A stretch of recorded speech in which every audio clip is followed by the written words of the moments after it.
Если все сделать по такой технологии, рис у вас будет храниться 10 лет. Ну и многие другие крупы. Даже вот гречка. Но мы сейчас будем про рис, поэтому смотрите. Первое, что нам нужно, это иметь тару. Любую, 2-литровую, 5-литровую, хоть 10-литровую. Но чем больше емкость, тем больше кое-какой надо схемы проделать. То есть смотрите. В данном случае у меня 5-литровка идет. Значит, она должна, эта тара быть обязательно сухая, вымытая.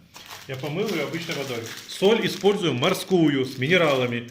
Не обычную, там, кухонную, поваренную.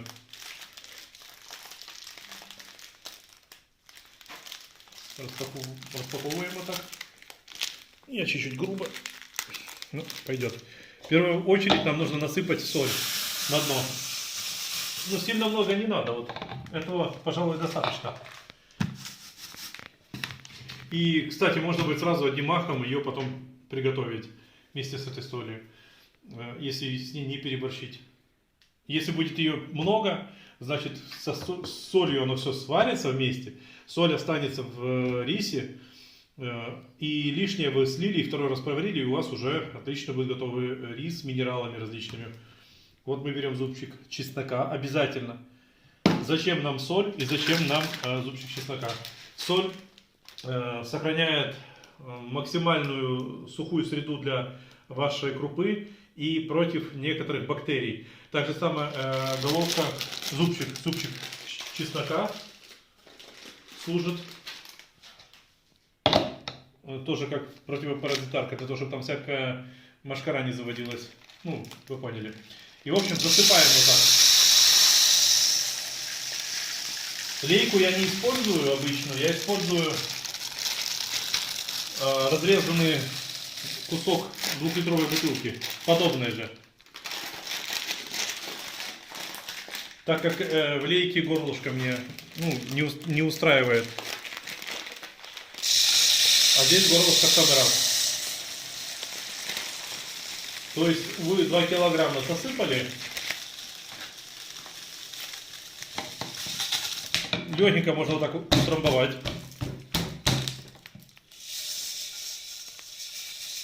Снова соль вот так применили. Берем снова обязательно зубчик чеснока. Сюда его. И поехали дальше.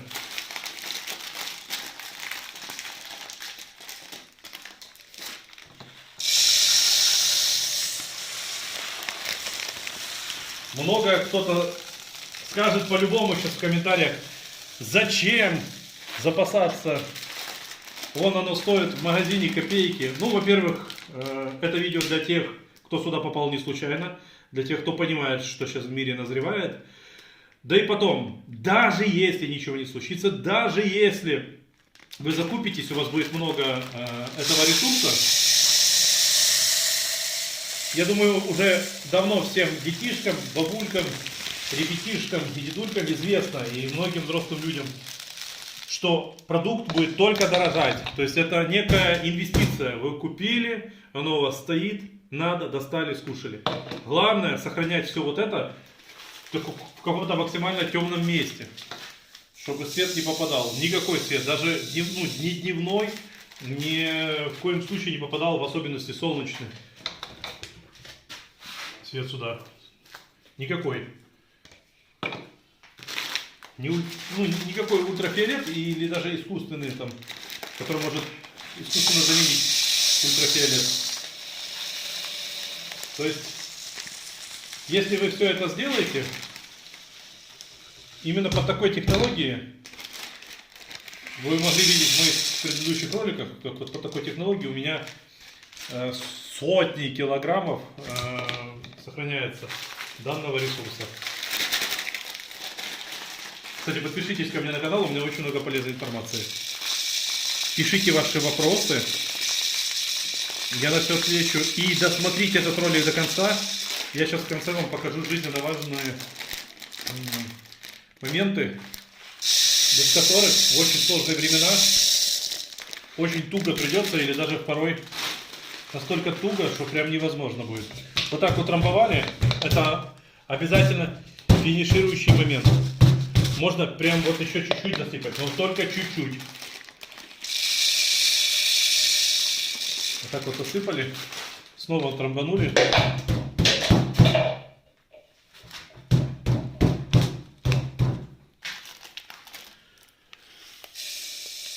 так вот прям не жалеем немножко соли вверх.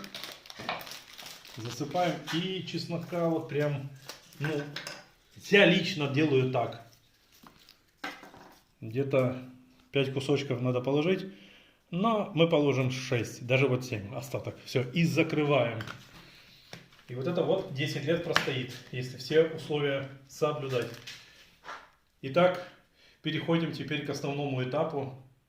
Спасибо, что досматриваете сейчас этот ролик до конца. Переходим к основному этапу, то, что вам может помочь в наше нелегкое время. Я извиняюсь заранее за беспорядок. Как видите, здесь идет стройка. Здесь подготавливается помещение для того, чтобы могли круглые сутки выращиваться фрукты, различные овощи. Вот мы видим дневной свет, это работает от солнечной панели. Я видео у себя на канале много оставил, но сейчас в конце я вам тоже расскажу подробно, что да как. И теперь переходим к тому, что нужно в нелегкое время. Я все озвучивать не могу, так как, ну, правила такие ютуба. Все, что нужно в тяжелое время, я думаю, вы понимаете, о каком времени я говорю.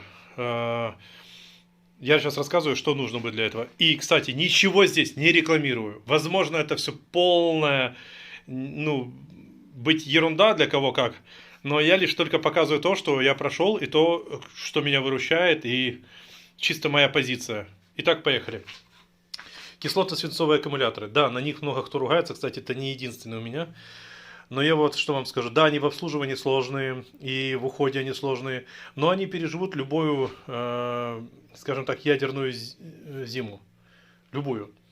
И кроме того, всякие магнитные излучения на них не будет влиять, в отличие как на другое оборудование. Вот, как восстанавливать кислотно-свинцовые аккумуляторы, я уже рассказывал. Они у меня в отличном все состоянии. Вот. Также должен быть для них запас дистиллированной воды и электролита. Я также рассказывал у себя на канале, ссылки оставлю в шапке профиля, в описании. Смотрите, как что добавлять, сколько и как восстанавливать с помощью соды, что заливать и как сколько. В общем, это долговечные аккумуляторы, они долго могут служить очень. Именно они у меня с солнечной панели заряжаются.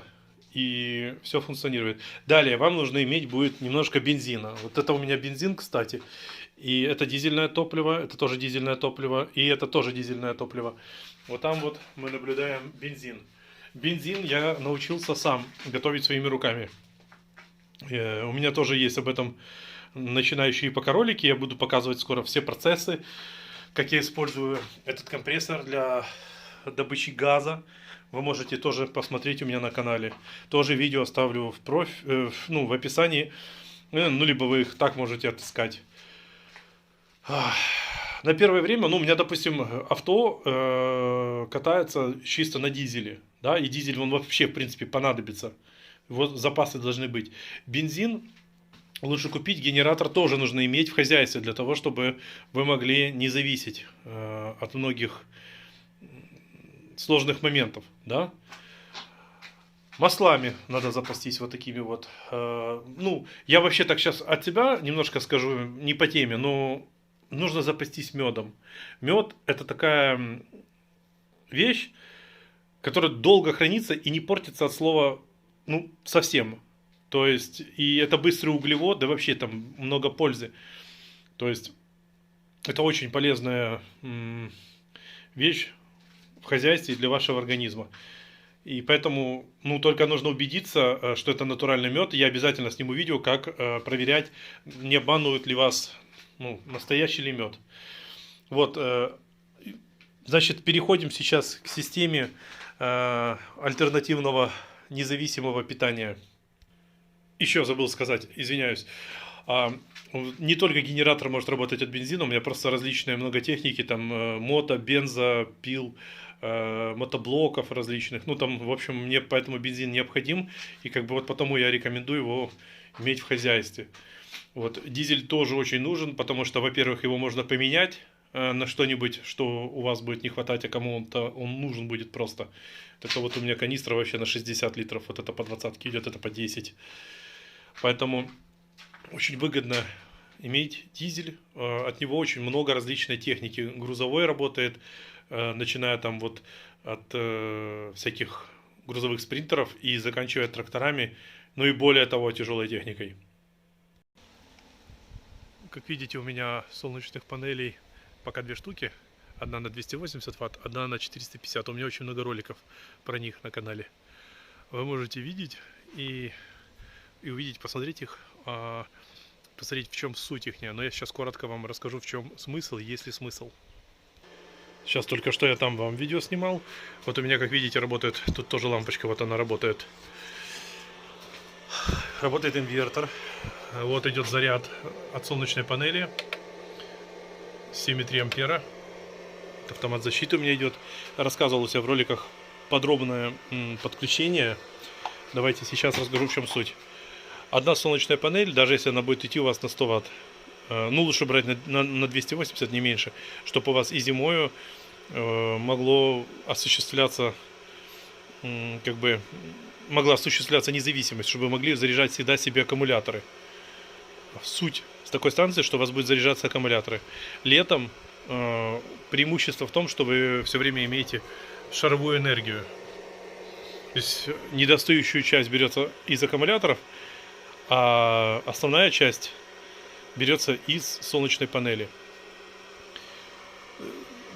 Такой инвертор, к примеру, может потянуть бетономешалку, болгарки, перфораторы. Я уже снимал не один ролик.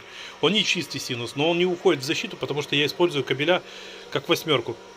2 по 4, вы видите, да? Вот инвертор сюда подключен.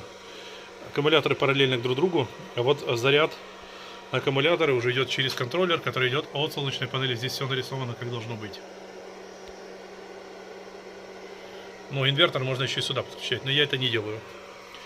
Вот у нас такая мощность сейчас на инвертор подается. Я сейчас вот, например, выключу солнечную панель. Вот я ее выключил сейчас. Все, амперы упали. Такая станция делает для вас независимость полную. То есть у вас всегда будет заряжаться аккумуляторы, но если говорить о том, какое вы хотите максимально потянуть оборудование, ну, будет зависеть все равно от того, какой у вас работает инвертор. Но такой бюджетный инвертор помогает вам использовать все же дневную энергию и никому за это ничего не быть должным. И кроме того, даже зимою от 5, такая станция, от 5% до 15% выдает свою мощность. Да, можно смело подключать к таким контроллерам. Кстати, вот еще одну сейчас станцию собираю, второй панели. То, что на 450 Вт. Здесь будет все работать. В общем, пишите ваши вопросы. Если что непонятно, я все расскажу. И подпишитесь ко мне на канал. Поставьте этому ролику лайк, чтобы этот ролик могло увидеть очень много людей. И спасибо за просмотр. Лайки меня очень мотивируют. Спасибо.